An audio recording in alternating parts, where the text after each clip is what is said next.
नमस्कार दोस्तों, मैं हूं आपका दोस्त विमल कुमार छाजड़, एडवोकेट, पूर्व उप संचालक अभियोजन। दोस्तों, ऑनरेबल सुप्रीम कोर्ट ने शासकीय कर्मचारियों और पेंशनर्स के महंगाई भत्ते के बारे में एक महत्वपूर्ण आदेश पारित किया। उस आदेश में स्पष्ट रूप से ऑनरेबल सुप्रीम कोर्ट ने कहा कि डीए और डीआर क्या होता है? डियरनेस अलाउंस और डियरनेस रिलीफ। महंगाई अलाउंस और महंगाई का राहत, दोनों। महंगाई राहत क्या होती है? महंगाई राहत जो है वो पेंशनर्स को दी जाती है, और डियरनेस अलाउंस जो है, महंगाई भत्ता जो है, वो हमारे जो कार्यरत कर्मचारी हैं उनको दिया जाता है।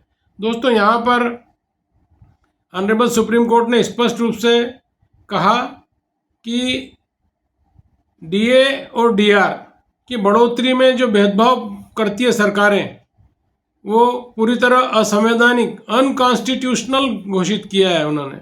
महंगाई का असर समान रूप से सभी कर्मचारियों पर होता है।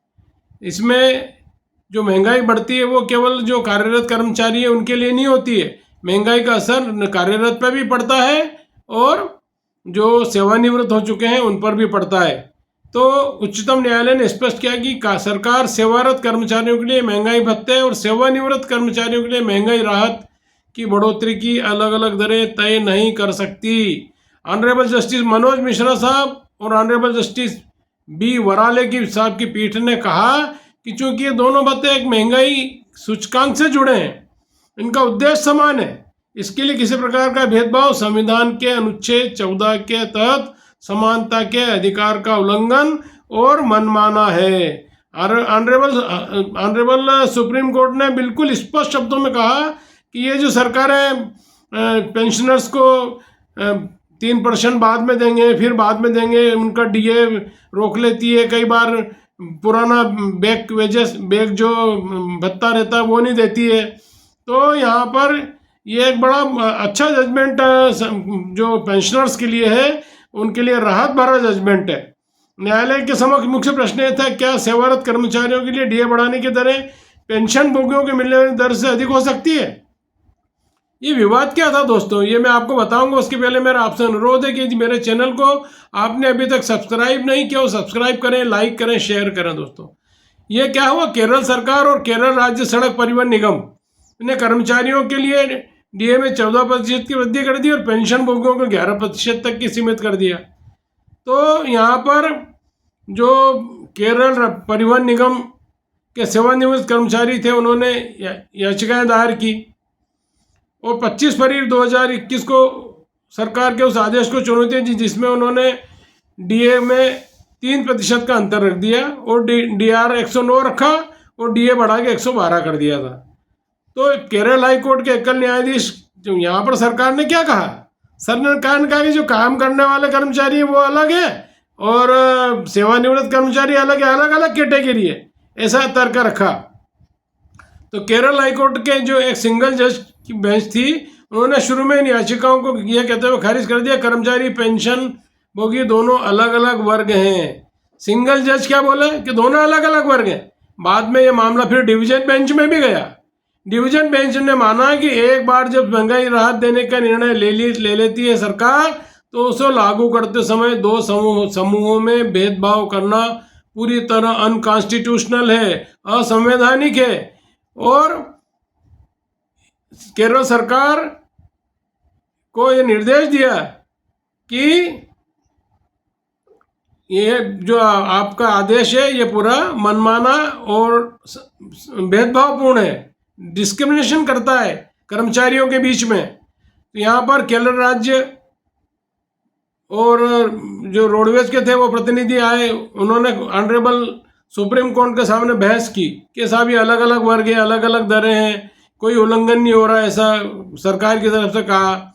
और सरकार की तरफ से ये भी कहा कि जो राज्य परिवहन निगम है उनकी स्थिति खराब है, संसाधनों की कमी है, ऐसे कई तर्क उन्होंने रखे। वित्तीय बाधाओं के कारण पेंशन भोगियों को ये हमने कम डीआर दिया, पर उन्होंने state of Punjab versus Amarnath Goyal जैसे मामलों का हवाला देते हुए भी नीतिगत निर्णय वित्तीय प्रभाव की एक बात कही, सेवानिवृत्त कर्मचारियों की ओर से जो पेंशनर थे, उनके जो वकील थे, उन्होंने बहुत अच्छी दलील ऑनरेबल सुप्रीम कोर्ट में दी। उन्होंने दलील दी कि डीए और डीआर दोनों का उद्देश्य सुनिश्चित करना है कि महंगाई के कारण कर्मचारियों और पेंशन भोगियों को परेशानी न हो। चूंकि महंगाई का असर सेवारत और सेवानिवृत्त दोनों पर समान होता है, इसलिए दरों में अंतर का कोई तर्कसंगत आधार नहीं है। कल्लाचुरीची तालुक रिटायर्ड ऑफिसर्स एसोसिएशन बनाम तमिलनाडु राज्य का भी हवाला दिया, जिसमें कहा गया था कि महंगाई सभी श्रेणियों के कर्मचारियों और पेंशन भोगियों को समान रूप से प्रभावित करती है। इस जजमेंट में भी कोर्ट ये ठहरा चुकी है कि जब महंगाई बढ़ती है तो उसका असर पेंशनर्स पर भी होता है और जो सेवारत कर्मचारी होते हैं उसका पर भी होता है। तो न्यायालय ने यहाँ पर अनुच्छेद 14 के तहत उचित वर्गीकरण के परीक्षणों को लागू किया। कोर्ट ने देखा कि ये जो वर्गीकरण कर दिया ये बिल्कुल गलत है। यहाँ पर महंगाई भत्ते और महंगाई राहत का उद्देश्य वेतनभोगी कर्मचारियों को होने वाली कठिनाई को कम करना है। निर्विवाद रूप से महंगाई सेवारत और सेवानिवृत्त दोनों कर्मचारियों को समान रूप से प्रभावित करती है, इसलिए उनके बीच में भेदभाव करना तर्कसंगत नहीं है। और निसंदेह वित्तीय संकट कुछ लाभों को स्थगित करने के लिए एक कारक हो सकता है। योजनाओं को लागू करने के अलग अलग तिथियों को उचित ठहरा सकता है, लेकिन जब एक बार महंगाई भत्ते के आधार पर प्रदान करने उसे बढ़ाने का निर्णय ले लिया जाता है तो सेवानिवृत्त और सेवारत कर्मचारियों के बीच में भेदभाव करना अनुच्छेद 14 का स्पष्ट उल्लंघन है, जो जबकि संविधान का कॉन्स्टिट्यूशनल वायलेंस है, उसका संविधान का उल्लंघन है एक तरह से। तो यहाँ पर सुप्रीम कोर्ट ने निर्णय दिया कि ये मनमाना और भेदभावपूर्ण निर्णय है। ये केरल राज्य बनाम एम विजय कुमार का मामला था। इसका जजमेंट की लिंक और केस का पूरा विवरण मैं डिस्क्रिप्शन में दूंगा। ये सिविल अपील संख्या 1159211593 2023 SLP नंबर था इसका ये। और दोस्तों ये बिल्कुल लेटेस्ट जजमेंट है, 10 अप्रैल 2026 का लेटेस्ट जजमेंट है। दोस्तों इस जजमेंट के लाइट में हम सारे जो सेवानिवृत्त कर्मचारी हैं वे शासन के समक्ष इस ऑनरेबल सुप्रीम कोर्ट के निर्णय के लाइट में ज्ञापन दे सकते हैं और हमारी मांग को हम रख सकते हैं। नमस्कार दोस्तों।